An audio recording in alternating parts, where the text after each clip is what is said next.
Throughout history, there's always been stories of people being raised by animals from a young age. You know, Tarzan, Mowgli, but those are just fiction. Right now, I'm gonna tell you about 5 real people who were raised by animals. First up, Marina Chapman, the woman raised by monkeys. When Marina was 4, she was abducted near her home in Colombia and then later abandoned in a rainforest. It was there when she came across a group of capuchin monkeys, recalling around 20 of them, cause that's all she could count up to at the time. Initially, the monkeys weren't very friendly with her, so she would keep following them around and mimicking them in order to survive. However, as time went on, they slowly accepted her in the group, teaching her how to climb trees, walk on all fours, crack open nuts, and even make a bed up in the tree branches at night. She was also able to communicate with them using body language and gestures similar to theirs. But one of her biggest struggles was getting food. At first, Marina could only eat whatever scraps they left behind. Then later, she learned to follow around the monkey carrying a huge banana branch, and anytime a banana would fall off, that was her chance to eat. She lived with the monkeys for 5 years until a group of hunters found her and took her away. They even almost sold her to a brothel. But luckily, she managed to escape and now thrives in society, getting married and having kids of her own. Next, Dina Sinchar, the man raised by wolves. Dina was only 6 when a group of hunters discovered him in the forest, coexisting with a pack of wolves. The hunters saw this as being unnatural, so they made the decision to smoke out the cave,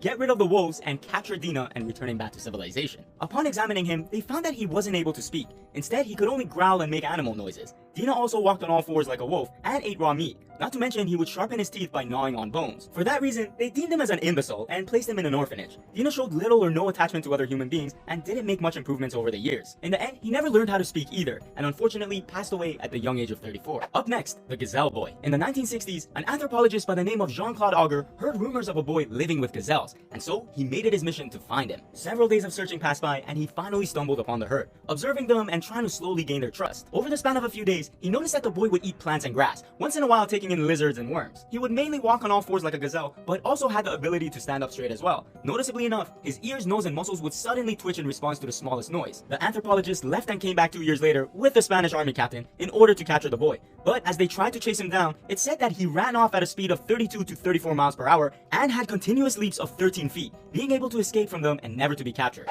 Next, Marcos Rodriguez Pantoja, the Wolfman. Marco's mother passed away when he was 3, and his father sold him to a goat herder in order to run away with another woman. Unfortunately, that goat herder suddenly passed away, leaving Marcos alone in the mountains for 12 years. One day while in search of food, he came across a cave which had wolf cubs in it. He played with them a bit and then fell asleep there. When he woke up, the mother had returned to her babies with food, but was staring fiercely at Marcos. He began backing up a bit out of fear, however, he was still hungry and wanted some of that hunted prey. After the cubs ate their share, something really strange happened. The mother wolf threw him a piece of meat. Marcos hesitated to take it because he was scared of being bit, but she pushed the meat closer to him with her nose, giving him the signal that he can have it. And just like that, a deep bond was developed and he became one of them. The wolves taught him to hunt and survive on berries and mushrooms while learning to navigate through the forest. However, that all came to an end when he was 19. That was when he was found by a civil guard, captured, then returned to civilization. At the time, he didn't know how to speak. He could only growl and howl, so it took him many years of learning and readjusting. But he claims being found was the worst thing that ever happened to him. His fellow humans are nothing but a disappointment as they cheat and take advantage of him at work. These days, he's pretty much stuck between two worlds, because on one hand, he doesn't feel comfortable enough going back to humans, and on the other hand, he's tried going back to the wolves, but he's lost the connection. Next, Oksana Malaya, the girl raised by dogs. Oksana was only 3 when her parents pretty much left her outside in the cold one night. Looking to survive, she managed to crawl into the warmest place nearby, which happened to be a dog kennel. She lived with them for 5 long years, and over time, Oksana built a strong bond with the dogs, becoming a part of their pack.